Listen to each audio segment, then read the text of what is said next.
will now invite Downard-Wilke to make a submission. It needs to warm up a little bit first, but I might as well start. Thank you very much. My name is Downard-Wilke. I'm a transport engineer, but I appear in a private capacity today. I want to voice my concerns around public transport decision making. My criticisms are in no way directed at staff. We have a problem. Patronage is low and it is going down. I'd like to explore the cause of this and possible solutions. The 2014 Regional Public Transport Plan, which sets the overarching direction, draws on the post-earthquake opportunities.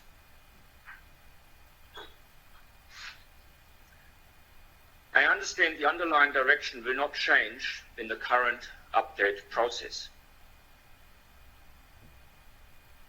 The current plan has a stated aim of increasing patronage.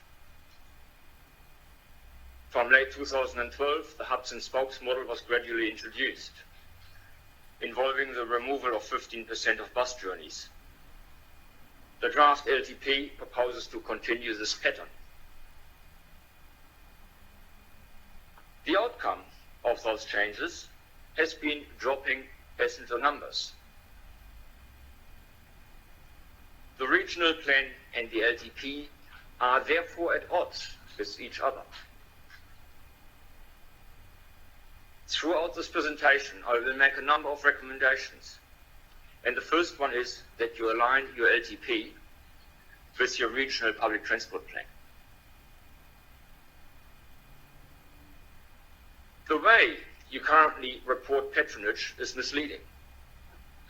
This graph shows patronage numbers from 1993 until 2014. The patronage numbers in 2014 are 14% higher than those in 2002.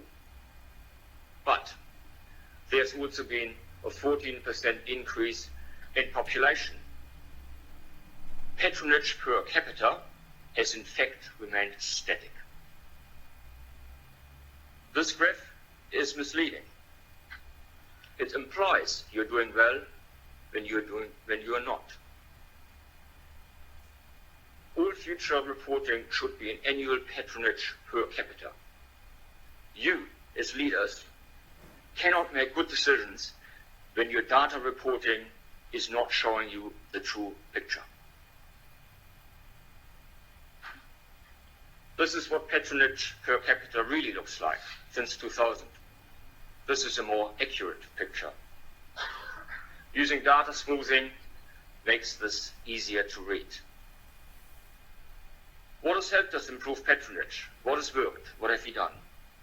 Having a circular route around the city, a comfortable place to wait in the central city, an efficient payment system that saves time, bus priority lanes that didn't get time to embed themselves before the earthquakes. And then after the earthquakes, we had the hubs and spokes model.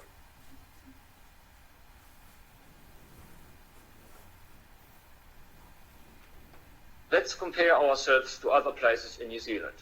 Here's Christchurch. In 2006, Auckland had the same patronage level as Christchurch. They've grown ever since.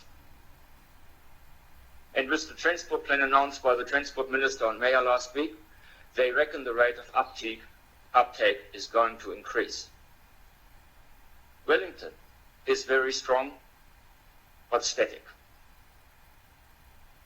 I have only a few data points for Queenstown.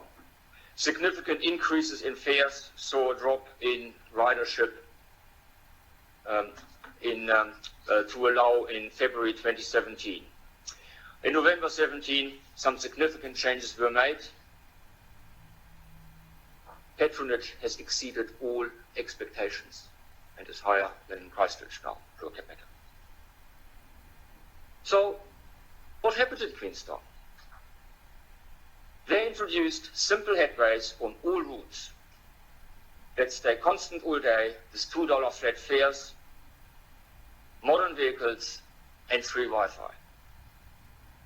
It was a collaboration between the transport agency, a steel broker, the district council introducing parking meters and giving the income to the regional council as a service subsidy.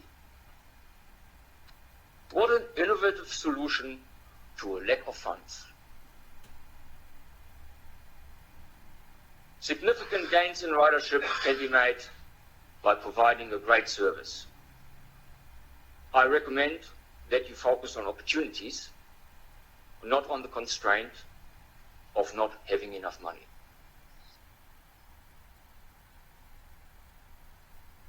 So Auckland, Wellington, and Queenstown are doing better than us. Auckland and Wellington publish their ridership data monthly. In Christchurch, one has to know who to ask to get the data. Why? I recommend that you publish ridership data monthly to be transparent and to keep the gap between the vision and the current reality visible. Zurich also once struggled with low patronage. Their trams were only a third full when running at 20-minute headways. They engaged a consultant who worked out that they would fill the trams if they run them once an hour only. They weren't sure about that. The second consultant took human behavior into account and provided evidence that running the trams every 6 minutes would make them full. He was right. They filled their trams by providing a superb level of service. I recommend you also aim for superb level of service. Let's look at the two most significant changes to the public transport system in Christchurch over the last 20 years. The bus exchange and the hubs and spokes model. Why did the bus exchange see a rise in patronage? It wasn't just the more convenient central city stop. Through routing happened as contracts were renewed, and it resulted in fewer passengers having to change bus and get to their destination. With hubs and spokes, not only were there fewer buses, but due to the reduced number of routes going through the central city, an increasing number of passengers have to change bus, taking them longer to reach their destination. Not very attractive. Hubs and spokes hasn't worked. Patronage is falling. The councillors now need to acknowledge this reality and move to a model that offers passengers a better level of service and makes them want to get on the bus. I believe the core problem is the attitude of the decision makers, you, the councillors. You need to reboot, change your perspective. I acknowledge that you drafted this LTP prior to the draft government policy statement being released.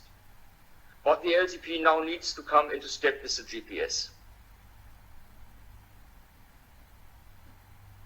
I recommend that you believe in public transport as an exciting opportunity. I will now show you how you can bring your thinking into line with tomorrow's world.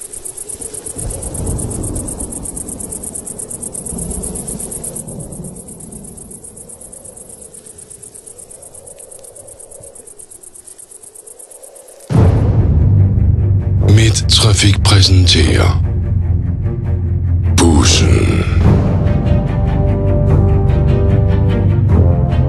Chaufføren er cool, jeg er cool. Toplækre sædepladser. Gigantiske panoramavinduer med imponerende udsigt. Design og ringeklokker med cool funktioner. Gratis håndtag. Den er stor og lang. Den har sin egen bane.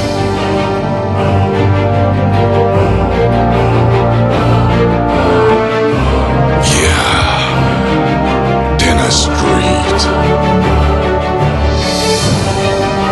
Og den kører også om natten. Jeg er stadig cool. Ja, bussen er cool. Så stå tidligt op i morgen og få en god plads. Midt trafik. Vi skal nok køre dig. My recommendations for you are to align the LTP with the regional public transport plan. What it says is good. All future reporting in annual patronage data is based on a per capita basis. Focus on opportunities, not the constraints. Publish ridership data monthly in spreadsheet form on your website. Aim for superb service. Acknowledge that you got it wrong with hubs and spokes.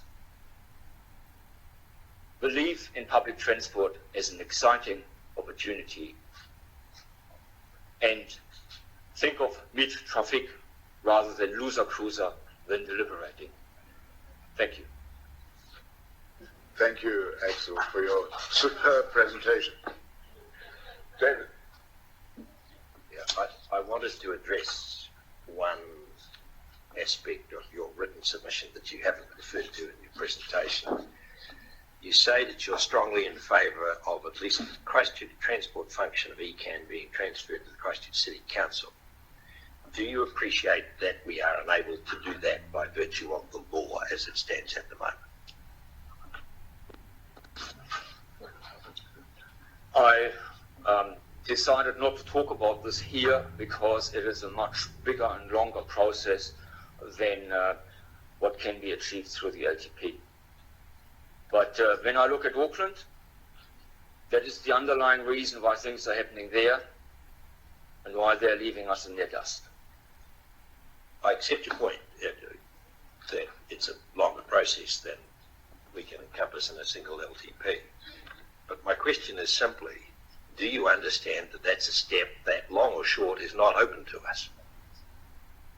We can't do that until the law is changed, the Local Government Act. We're not able to transfer our functions to the City Council as the Local Government Act currently stands. I acknowledge that you yourself can't do that. There are always changes in the way that local government organizes itself, where authorities amalgamate. 89, the big change, lots and lots of changes since, so it's not out of the question. I just wanted to say thank you very much for the presentation. I'm not city, but that does inspire me. And if I was thinking rurally, if I was going to use, if I had the opportunity, which I don't want to be sitting at something going, on which hour does the bus come, which doesn't fit my priorities. Whereas I know if I step to a bus stop, there's going to be a bus there within 10 or whatever minutes. So thank you for the presentation. Really gives something for me to think about. Yeah, thank you, Axel. I really appreciate the challenge in this.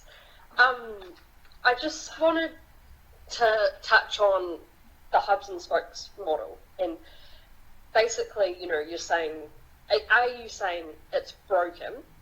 And in terms of, say we, took on what you're saying and we're like, right, we just need a clean slate, we need to be brave, we need to really rethink things. How does that work in terms of transition and a total disruption of, a big change like that from hubs and spokes to another model? And what kind of time frame, do you need to transition that, or do you just go bang? It's a difficult process. Would be best to take some knowledgeable people, lock them in a room, and don't let them out until they've come up with a plan that's going to work. But I think in the big scheme of things, it's part of a much bigger question. You know, if you look at what it is that you can afford with the funding as it is available, that is a very limiting approach. In politics, things happen when there's political leadership. And where there's leadership, the money will follow. So I think it needs a quantum change, I believe. Kia ora, Axel.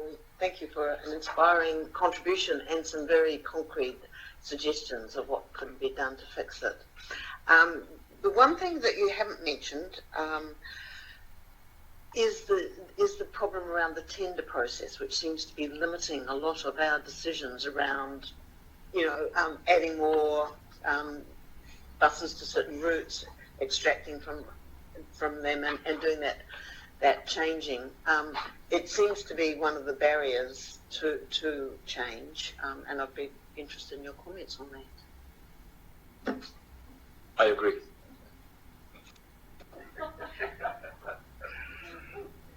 Thank you, Axel. Thank you very much for your submission. It was extremely well received. Thank you.